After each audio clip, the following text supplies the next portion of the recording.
Hoy leemos el Evangelio según San Marcos, capítulo 7, versículos del 31 al 37. En aquel tiempo salió Jesús de la región de Tiro y vino de nuevo por Sidón al mar de Galilea, atravesando la región de Decápolis. Le llevaron entonces a un hombre sordo y tartamudo y le suplicaban que le impusiera las manos. Él lo apartó a un lado de la gente, le metió los dedos en los oídos y le tocó la lengua con saliva. Después, mirando al cielo, suspiró y le dijo: Efetá, que quiere decir ábrete. Al momento se le abrieron los oídos, se le soltó la traba de la lengua y empezó a hablar sin dificultad.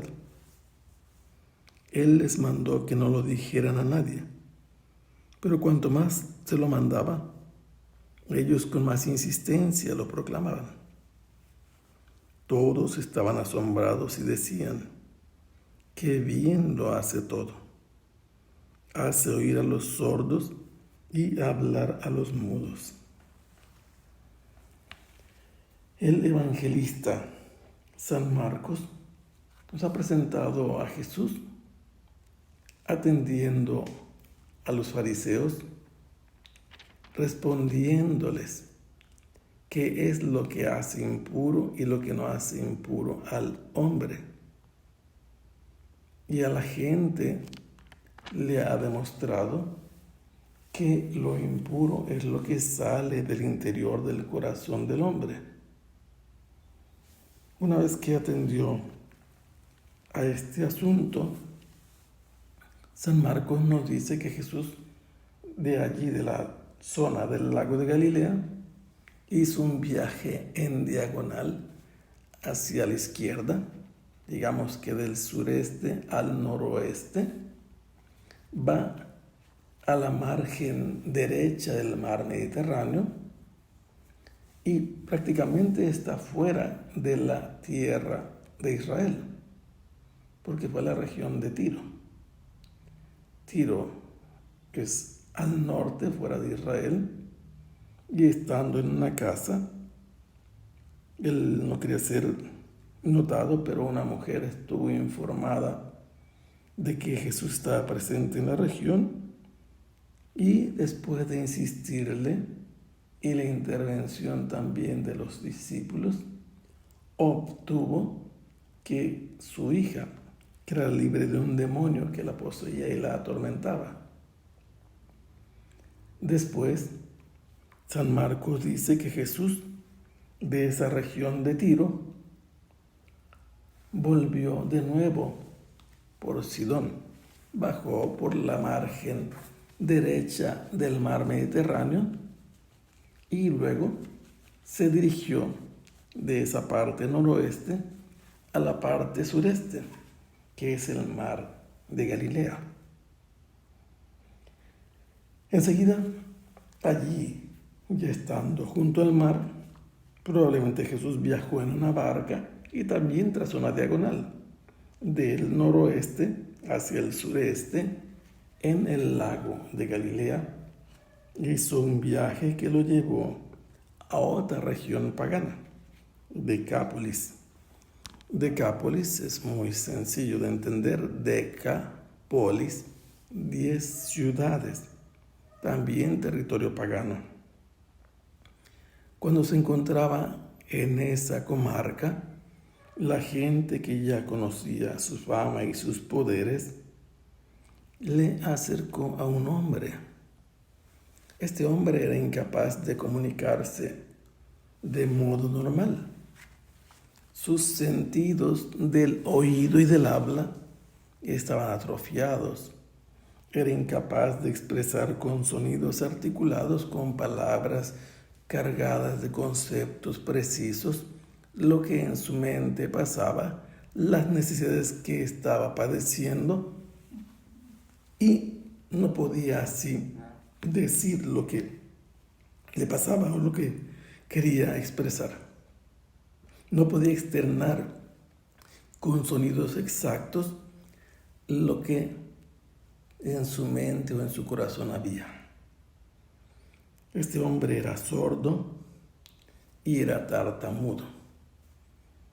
Esto no significa que decía palabras a medias, sino que balbuceaba solamente algunos sonidos, probablemente sin sentido, porque si no oía, tampoco distinguía los sonidos para expresarlos, haciéndolos sonar con su boca. Le acercaron a este hombre y le suplicaron insistentemente que lo tocara, imponiéndole las manos, porque todos sabían que cuando Jesús tocaba a alguien, de sus manos surgía la curación, la salud. Sus poderes eran capaces de eliminar cualquier tipo de padecimiento o achaque. ¿Qué hizo Jesús? Él sacó de entre la gente, esto nos dice que estaba rodeado de una muchedumbre, a este hombre sin nombre pero con sordera y mudez, lo separó de entre ellos y una vez que estaba junto a él, retirado de los que habían venido, le introdujo en los oídos sus dedos. Después, con su propia saliva, le tocó la lengua. Y habiendo hecho estos dos gestos, Jesús elevó al cielo su mirada, respiró profundamente y pronunció una palabra que tenemos aquí, conservada en el Evangelio, en su expresión aramea. Y San Marcos explica qué significa esta palabra. Se trata de un verbo. Este verbo es un imperativo y por lo tanto este imperativo singular es una orden. Y esta orden, ¿para quién es? ¿Para el oído o para la lengua? Los resultados se van a ver, pero tenemos que considerar dos cosas entre todo esto. Que Jesús haya tocado los oídos de este hombre metiendo sus dedos en ellos, en realidad no era una necesidad. Acabamos de darnos cuenta que a la hija de aquella mujer que era griega, sirofenicia, de la región de Tiro, no tuvo ni siquiera que presentarse Jesús para que quedara liberada la niña del poder del demonio. Que Jesús haya tocado con la saliva suya la lengua de este hombre tampoco es estrictamente necesario.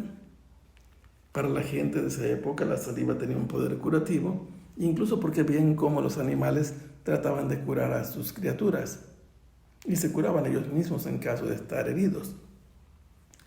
Pero es una decisión personal de Jesús y ordenarle a una situación de achaque, de atrofia sería en este caso, porque no se trata de una enfermedad, que se abriera, también es una decisión de Jesús.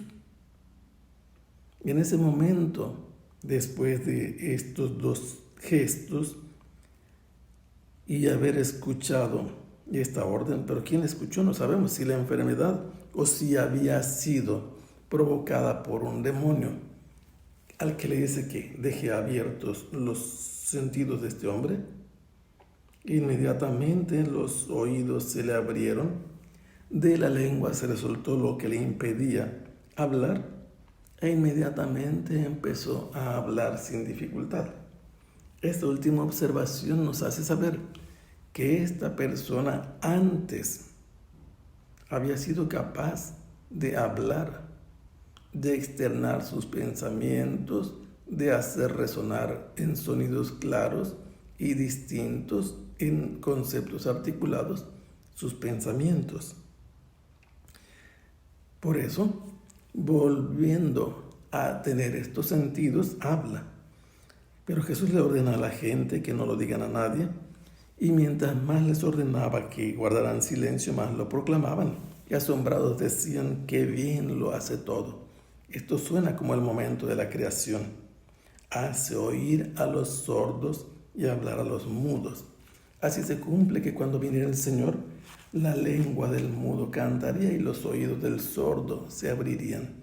Sea alabado el Santísimo Sacramento, que el Señor los bendiga. Hasta pronto.